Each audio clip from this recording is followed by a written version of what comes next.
June 15th, 1905.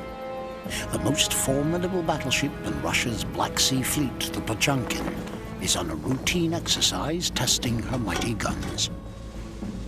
All is peaceful. Then the crew refuses to eat. Their food is riddled with maggots.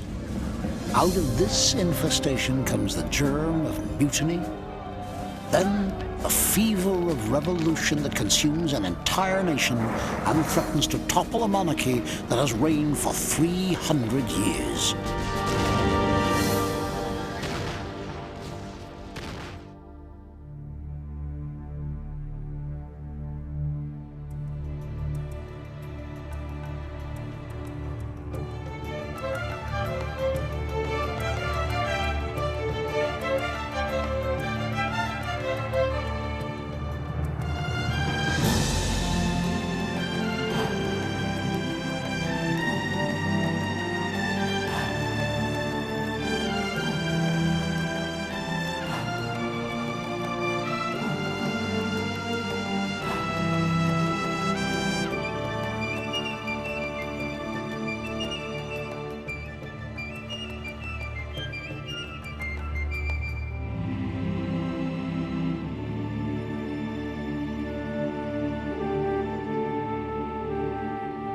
Revolt on the Potemkin.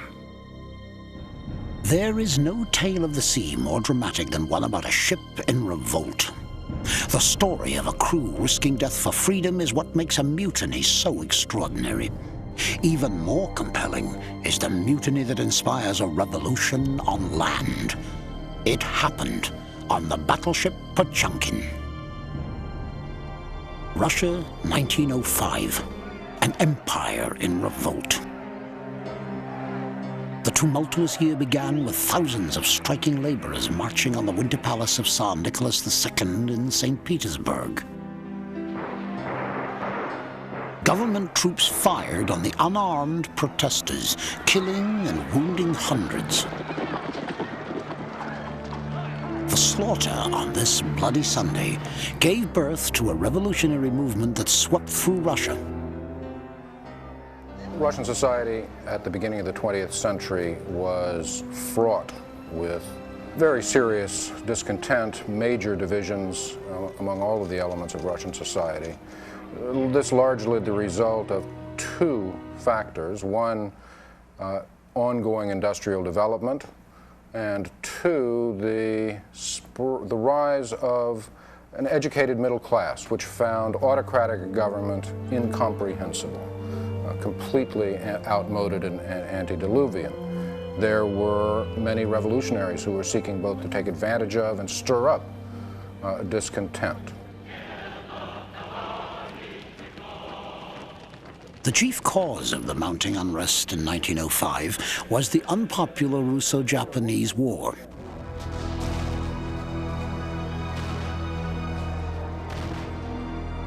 This misguided attempt by the Tsar to expand the empire led to a humiliating defeat at Tsushima Strait.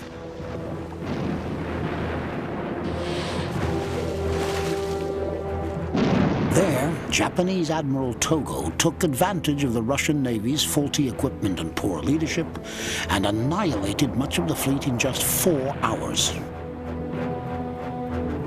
The Battle of Tsushima had a tremendous morale effect.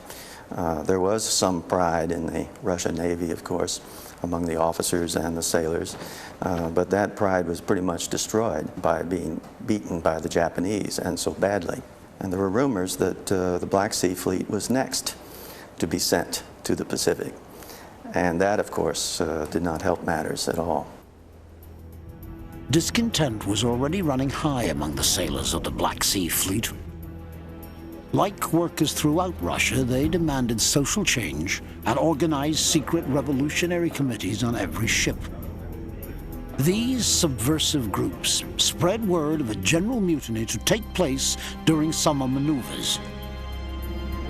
The proposed uprising did not stand a chance without the participation of the most powerful ship in the fleet, the Potemkin, named after Prince Alexandrovich Potemkin, Catherine the Great's favorite and ruthless first minister.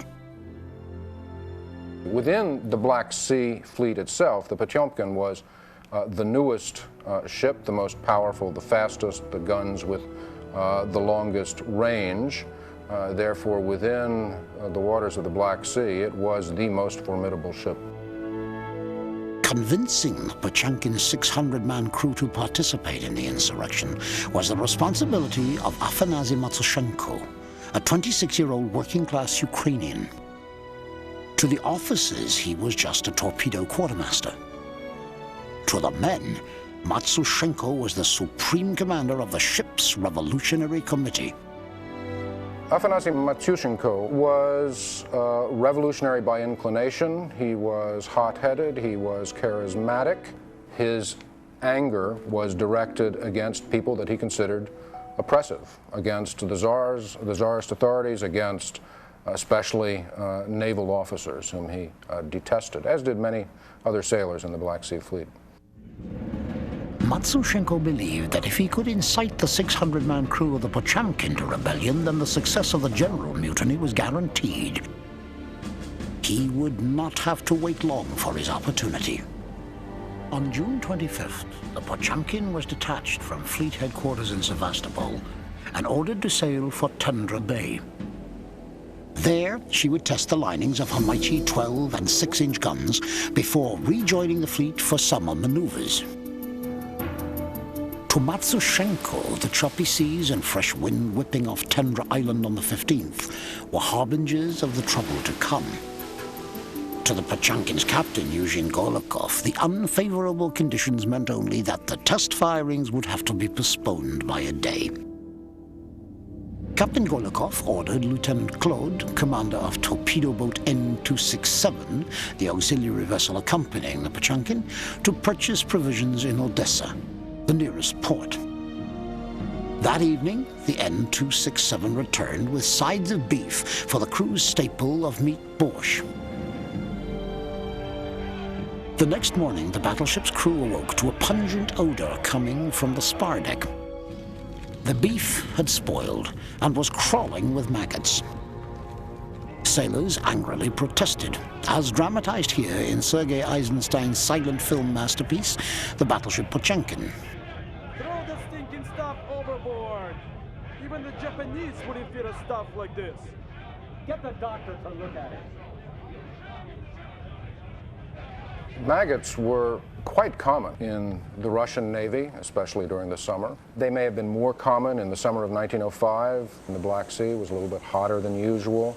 The butchers who were selling the meat were eager to unload spoiled meat, if they could, on government purchasing agents. Captain Golikov summoned Surgeon Smirnov, the Potemkin's senior physician, to investigate. After examining the beef, the doctor judged that it was of excellent quality and required only a wash with some vinegar. Satisfied with the doctor's report, Captain Golikov considered the matter ended. But not his second commander, Ippolit Gilyarovsky, the most feared and detested officer on the ship. He made it a point to know what was going on with the crew and was aware that a subversive element was converting the men to the revolution. While other officers took their midday meal, Gilyarovsky made an unannounced tour of the mess deck. There, he found sailors refusing to eat their meat borscht and ready to riot. Gilyarovsky alerted Captain Golikov of the situation. Captain Golikov ordered a roll call on the quarterdeck. He declared before the entire company that such disorder would not be tolerated on a ship of the Russian Imperial Navy, and demanded that those willing to eat the borscht step forward. Only the petty officers complied. The captain promised those who refused to eat that the matter would be reported to the fleet's commander-in-chief for future disciplinary action.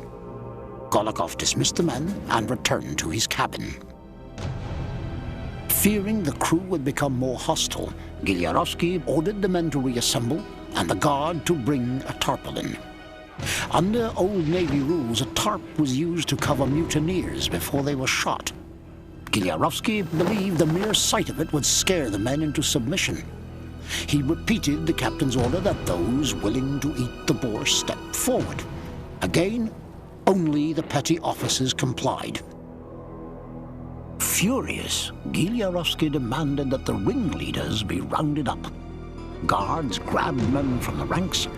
Giliarovsky passed the order to the firing squad. This was the moment Matroshenko had been waiting for. He realized that although the mutiny was meant to be carried out by the entire fleet the next day, Giliarovsky's order was the perfect catalyst for immediate insurrection. Matroshenko was first a revolutionary and then somebody who understood what revolution was. He was a man in search of justification for his own anger at higher authorities. Matroshenko seized the moment. He surged to the front and called out to the firing squad. Don't shoot your own comrades!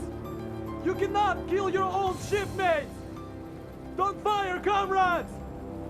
Other sailors took up Matroshenko's cry. Giliarovsky shouted at the firing squad to shoot. The men refused to raise their rifles. The crew went wild. Get yourself rifles and ammunition! They are taking over the ship! The Potemkin mutiny had begun. The Russian Revolution was at sea.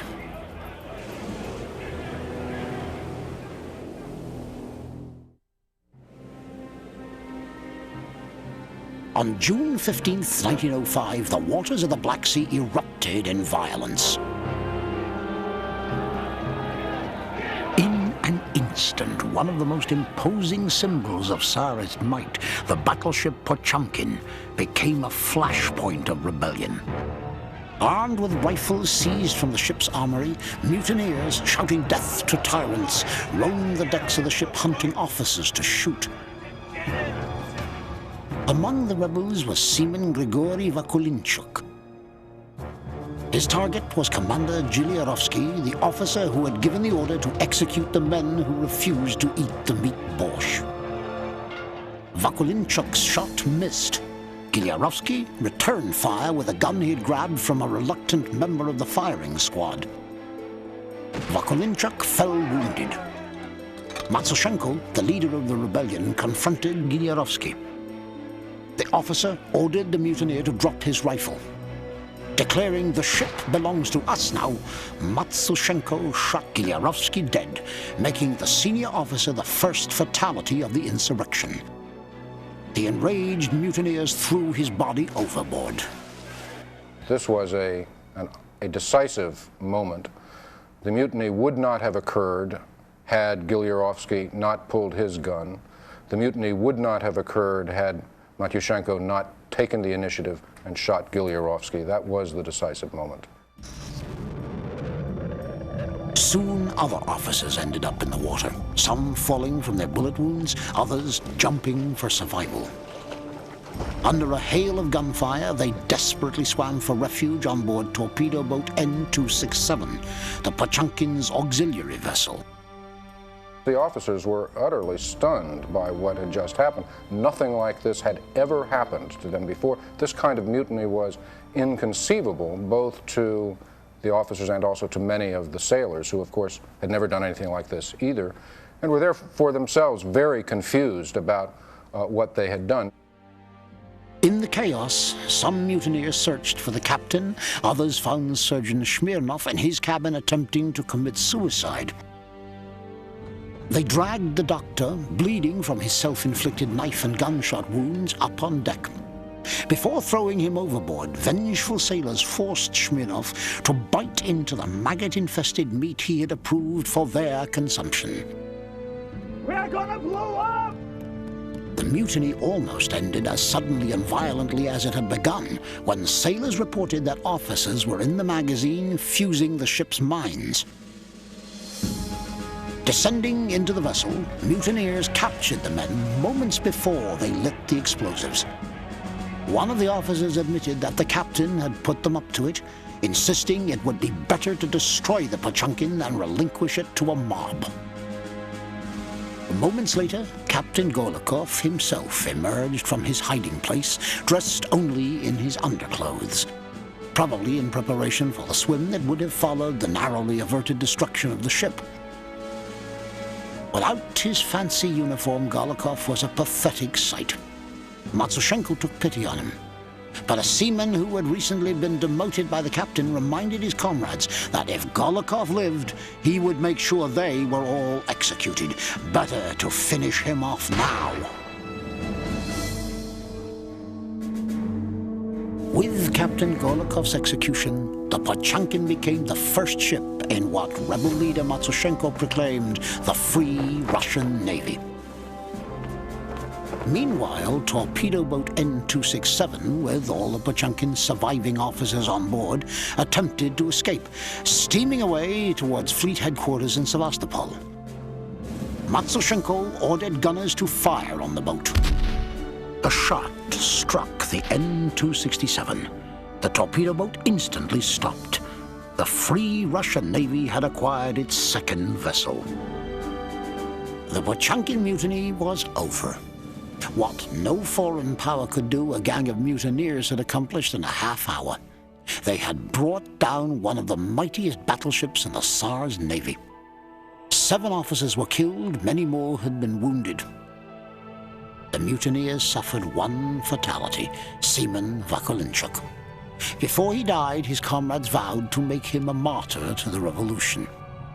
Matsushenko surveyed the aftermath. He described it as a terrible but triumphant picture. He then ordered the decks cleaned of blood. Well, the implications socially, politically of a mutiny were catastrophic. I mean, an enormous event in Russia. One expected the military to be obedient. Here were men sworn to be loyal to the Tsar, his trusted military people. For them to rebel signified that the whole system was shaking. From the capstan on which the captain had addressed them only an hour before, the charismatic Matsushenko harangued the men.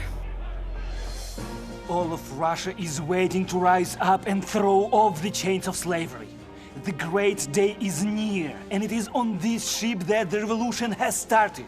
Soon the other vessels of the Black Sea Fleet will join us, and then we shall link up with our brothers on shore. But we shall be helpless comrades if we don't work together. To make sure the mutineers worked together, Matsushenko formed a People's Committee. Made up of 30 members elected by the crew, the committee assumed complete control of the ship. Its first order of business was to select a destination. The rebels could not return to their base in Sevastopol. There they would come under the guns of the fleet and the city's fortifications. They had to choose a place, argued Matsushenko, that would accept them as outlaws of the state. It would have to be a place where they could obtain food and fuel, and where the populace would be sympathetic to the revolutionary movement. It could only be Odessa. Odessa is the 4th largest city in Russia at this time. It had all the coaling facilities you could possibly need for a battleship of the Potemkin's caliber. It's also got a fairly large working class, a group of people who the guys on the Potemkin knew at the time of the mutiny were already expressing their discontent with the government. By sheer coincidence, the same day the Potemkin crew mutinied, striking workers marched through the streets of Odessa. Their leaders realized that revolutionary spirit alone was not enough to overthrow the government. Along with the will, they needed the weapons to advance their cause. The next morning, the ultimate weapon arrived. Outside Odessa harbor, a ship approached waving a revolutionary red banner instead of the traditional flag of St. Andrew. It was the Potemkin. Konstantin Feldman, a student and local revolutionary activist, recalled the sight. I stood in dumb, awestruck ecstasy before this marvelous apparition. But there was no standing still for long. One must hurry down to it. The work that had been begun must be finished. The great battle must be fought at last. Feldman was not alone. Hundreds gathered on Odessa's waterfront to show support for the mutineers, voluntarily resupplying the ship with their own hard-earned bread. They stood solemnly as sailors from the Potemkin brought Vakulinchuk's body ashore, placing him on the docks to lie in state. A notice pinned to his uniform read, "Before you lies the body of Grigory Vakulinchuk, a sailor savagely killed by the senior officer of the battleship Potemkin for complaining about borscht that was bad. Let us make the sign of the cross and say peace to his ashes. Let us avenge ourselves on our oppressors. Death to them and hurrah for freedom." As mourners solemnly filed past the seaman's bier, the Potemkin Ships Committee issued a series of manifestos. One called on the city's military forces to surrender and unite with the workers in common cause.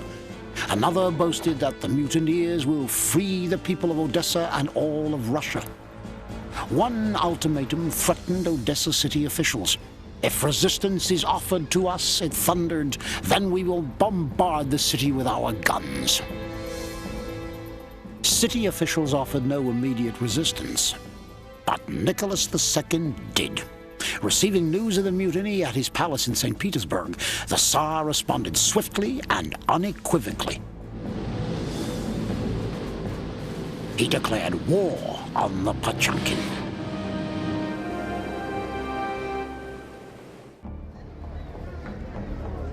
The arrival of the battleship Potemkin and her mutineers in the Russian port of Odessa gave new impetus to the city's revolutionary movement.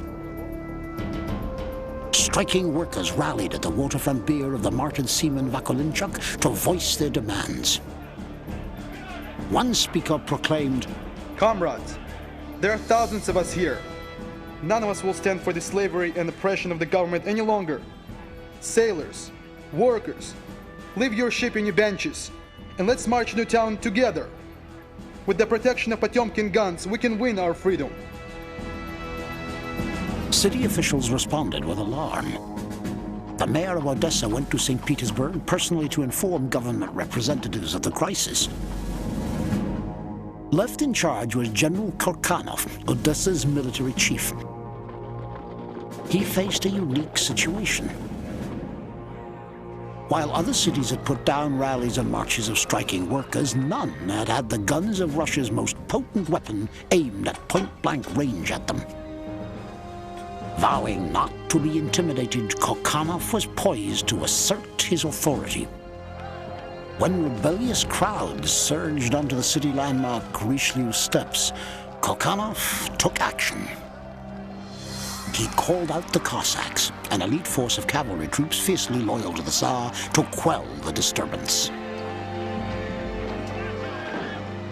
The carnage that followed was immortalized by Sergei Eisenstein into one of the most unforgettable scenes in film history.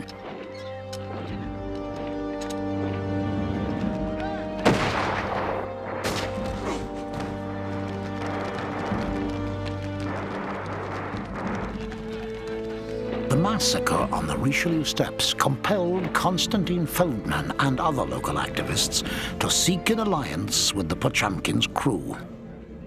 Feldman was a student, a doctrinaire, revolutionary, the kind of person that, for instance, Matyushenko was very suspicious of. Feldman, along with many other revolutionaries, rushed out to the ship as soon as they saw what had happened. Feldman had not previously thought about using the Navy as a base for revolutionary operations, but you could not possibly pass up an opportunity like this. To Feldman and his comrades' surprise, the ship's committee refused to participate in any joint action. At this point in time, the Potemkin doesn't know where all the rest of the Black Sea Fleet is. They could be just over the horizon, ready to come in and begin to shell the Potemkin. For them to take 200 men or 300 men and arm them with rifles and send them out to help the revolutionaries from Odessa would have been to divide their own forces fatally, because they wouldn't have been able to operate the ship and defend themselves. Feldman persisted. In an impassioned speech, he proposed that the Potemkin follow through on its threat to bombard the city. Again, the committee refused. Matsushenko argued that city authorities had not yet offered the Potemkin any direct resistance to justify such a militant response. The threat of bombardment, Matsushenko emphasized, was potent enough. To express solidarity with the workers, the committee offered a more peaceful alternative: a grand funeral procession for Vakolinchuk through the streets of Odessa. After much debate, the proposal was approved.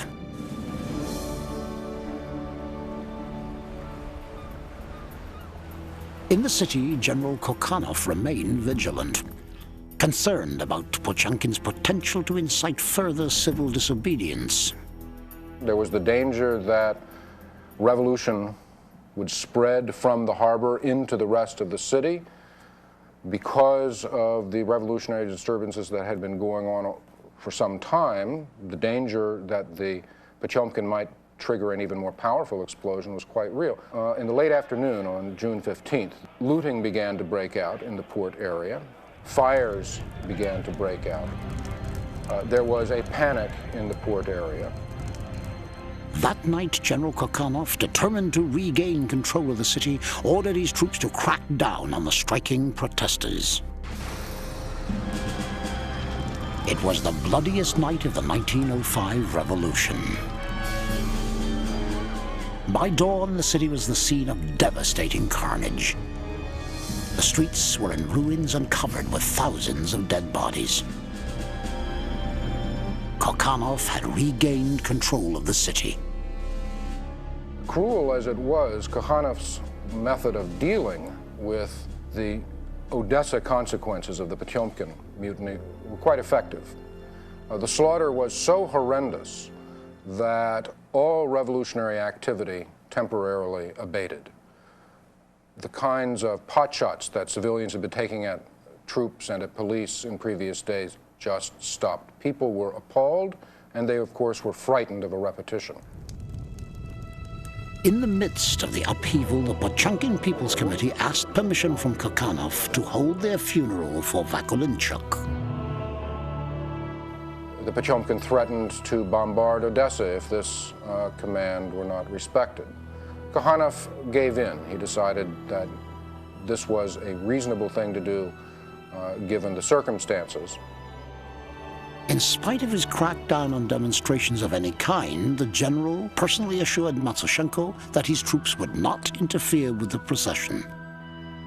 Thousands turned out, crying, "Long live the Potemkin," as sailors bore the coffin of their fallen comrade through the rubble-strewn streets. Matsushenko led the mourners.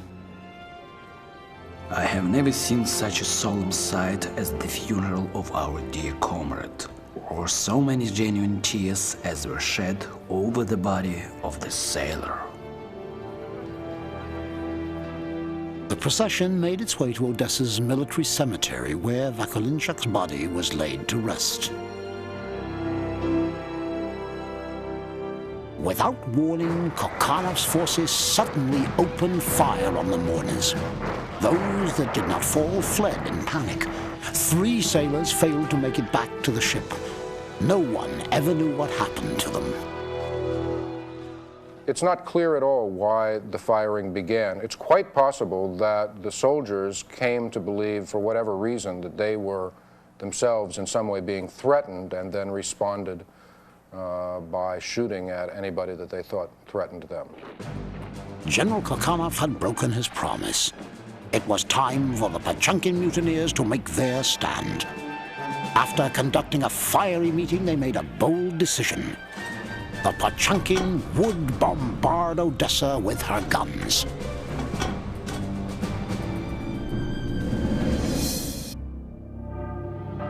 The ambush of mourners at Seaman Vakolinchuk's funeral led the Potemkin Ships Committee to issue an ultimatum. The Potemkin would bombard Odessa that evening and cease fire only when all military action against the workers was halted and troops withdrawn from the city. The Potemkin's intended target was a theater in which General Kokhanov and his deputies were holding a conference to decide what to do about the mutineers. When the hour approached, the Potemkin fired 3 warning blanks. To a romantic like political activist Konstantin Feldman, they were chimes of freedom. Behind the smoke of the shot, I seemed to see the red battalions of the Army of the Revolution, marching victoriously ever farther and farther into the heart of Russia. And here, the triumph and rejoicing of the conquering people. The Potemkin crew gave the people of Odessa 15 minutes to take shelter before they fired the first live round. Without a map, it would be difficult to make a clean hit on the theater. It sat on an incline amidst a cluster of buildings. All eyes were fixed on the men at the 6-inch gun. They aimed the weapon at the theater. The order was given to fire. The first live round overshot the theater and took off part of the roof of a nearby house. Quickly, a second live round was ordered. Like the first round, the second overshot its target, causing superficial damage to a lodging house. No one was hurt in either blast. Rather than continue the bombardment and risk injuring innocent people, Matsushenko called a ceasefire. Why did they miss when they were aiming at the headquarters in Odessa? Okay, we know that during the initial mutiny, one of the people who dies is the chief gunnery officer. There are no other people who really know how to deal with this except the chief petty officers who deal with gunnery.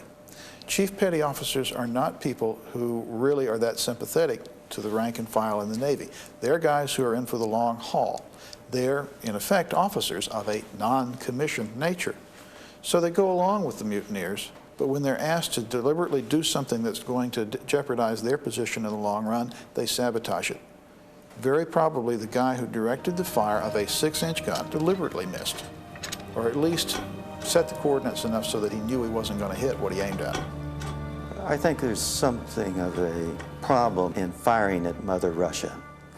You know, this was land, their land, and to fire their own guns at their own land and people takes a lot more than I think these sailors were willing to commit at the time. Having lost their opportunity to take control of Odessa, the Potemkin People's Committee attempted to meet with General Kokhanov's representatives during the ceasefire. They were rebuffed. Kokhanov had the upper hand now. The failure of the bombardment, combined with the reinforcement of thousands of troops, only solidified his control of the city. The crew of the Potemkin had only one hope for any real chance of wresting control of the city and starting the revolution: the arrival of other mutinous ships from the Black Sea Fleet. While the mutineers pondered their next move in Odessa, the Admiralty at Fleet Headquarters in Sevastopol were considering their own options. Upon receiving news of the mutiny, Vice Admiral Kreger called a conference of ship commanders. If they could suppress the Potemkin uprising, Kreger plotted, then a general mutiny could be prevented. He dispatched a squadron of 8 vessels commanded by Rear Admiral Vishnevetsky to Odessa. His orders were to capture the Potemkin, then rendezvous with the rest of the fleet in Tendra Bay in time for maneuvers. When the Potemkin spied flags of St. Andrew instead of red banners of revolution waving from the masts of the approaching squadron, the mutineers steamed out of Odessa to confront the enemy. The turning point of the revolution seemed at hand. Instead of confrontation, there would be only postponement. When the opposing ships were within 4 miles of each other, Rear Admiral Vishnevetsky lost his nerve and backed down. Intimidated by the Potemkin's guns, which outranged any of his command, Vishnevetsky decided to seek reinforcements and ordered the squadron back to Sevastopol. Crisis averted, the victorious Potemkin returned to Odessa. Receiving the news in Sevastopol, a furious Vice Admiral Kreger ordered a second attempt to capture the ship. This time, he would lead the mission himself, insisting on victory. He invoked Nicholas II. The Tsar himself had ordered the elimination of this shameful blot on the honor of his fighting forces. There must be no failure. The men of the Potemkin had stood up to their fleet without backing down. Could they do it again? When the lookout reported that the squadron reapproached, the Potemkin steamed out of Odessa to confront them one more time. Matsushenko knew that there would be no turning back. This time, guns would be fired, men would die. Not just any men, fellow sailors, comrades, brothers. It was the price of revolution, and Matsushenko was willing to pay it. He paced the bridge, muttering to himself. This will decide things. This will decide things. This will decide things. The stage was set for one of the most dramatic moments of the 1905 revolution, as the battleship Potemkin and the squadron from the Black Sea Fleet raced towards their inevitable showdown on the high seas. This would be the first time that Russian naval vessels ever fired on each other, a sea battle no sailor dared to contemplate. The atmosphere on board the Potemkin was, of course, quite tense. The atmosphere on board the other ships was probably even more tense. In the first place, many sailors in the squadron were committed to the same cause that the mutineers on the Potemkin were. In the second place, the officers of those ships had no way of knowing how their crews were going to react if they got into any kind of engagement with the Potemkin. Many of the sailors on the ships did everything they could to obstruct the engagement. Mutual demands for surrender were rejected. All decks were cleared. The atmosphere was so charged that Vice Admiral Krieger ducked when the Potemkin's 6-inch gun swung around and pointed directly at his vessel. There was no fire, but a blow with more impact than a shot from a 12-inch gun was about to happen. As George the Conqueror, one of the squadron ships, neared the Potemkin, her deck and turret hatches were thrown open as if at a prearranged signal.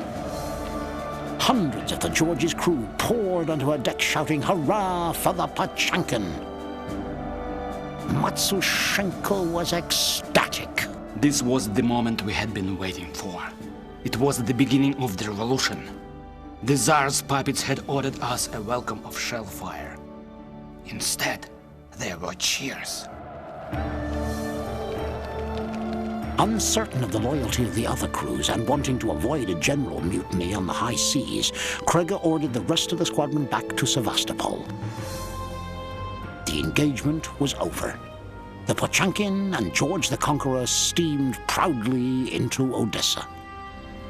In Sevastopol, pressure mounted to capture the Potemkin. Action came swiftly. The Admiralty sent the 5,000 crew members of the squadron home on indefinite leave.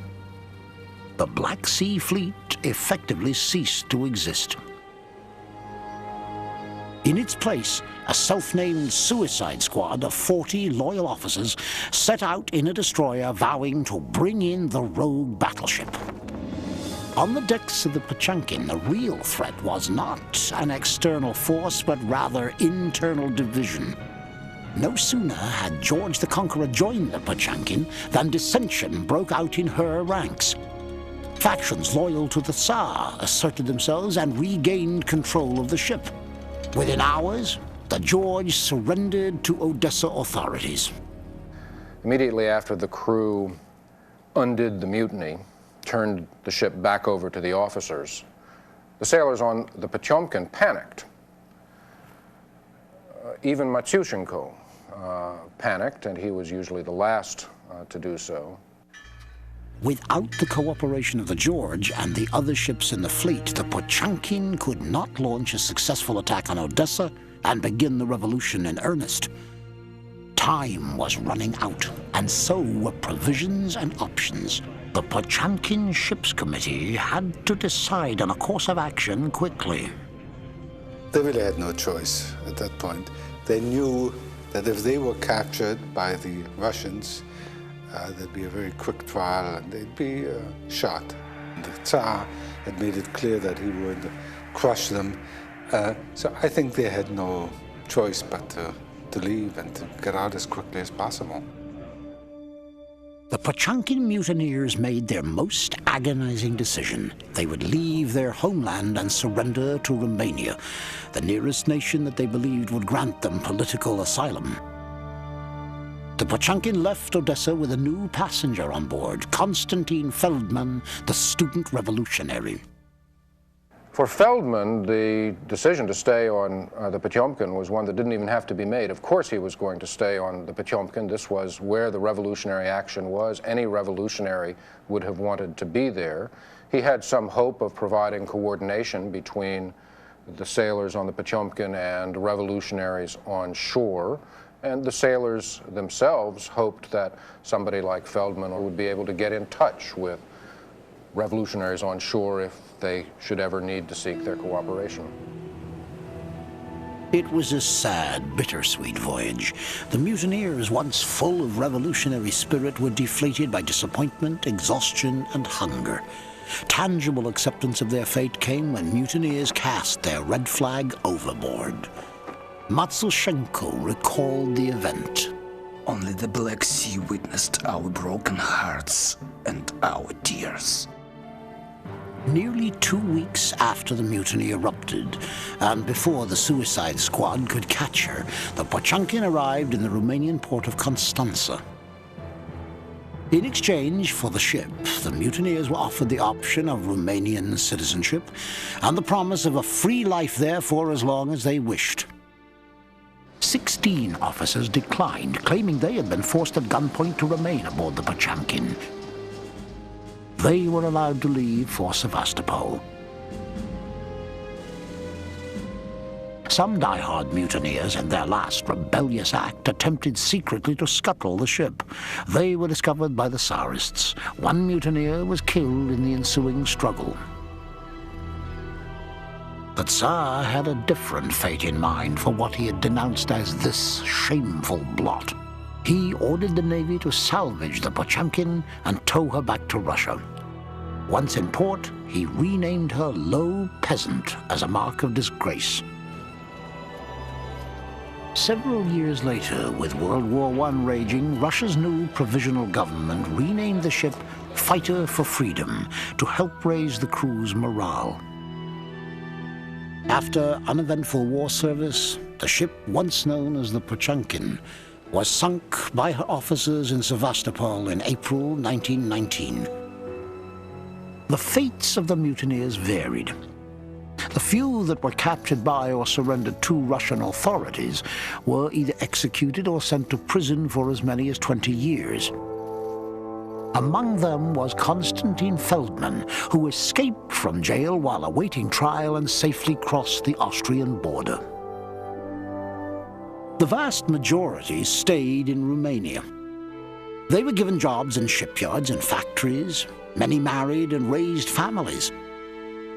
After the Russian Revolution of 1917, when the workers and the military finally overthrew the Tsar, the men of the Potemkin were welcomed back to their homeland as heroes to inspire younger generations with their tale of mutiny. Afanasy Matsushenko would never live to see himself hailed as a hero. In 1907, he accepted terms of an amnesty and returned to Russia.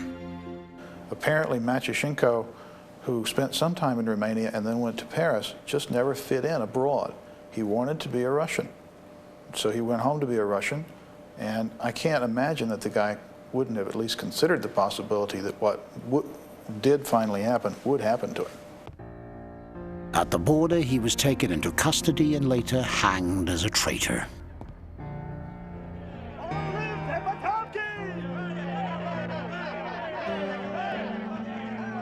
The Potemkin mutiny seemed to be a bolt of lightning out of the blue. It was an utterly unprecedented event. Not just in Russia, but really in modern naval history.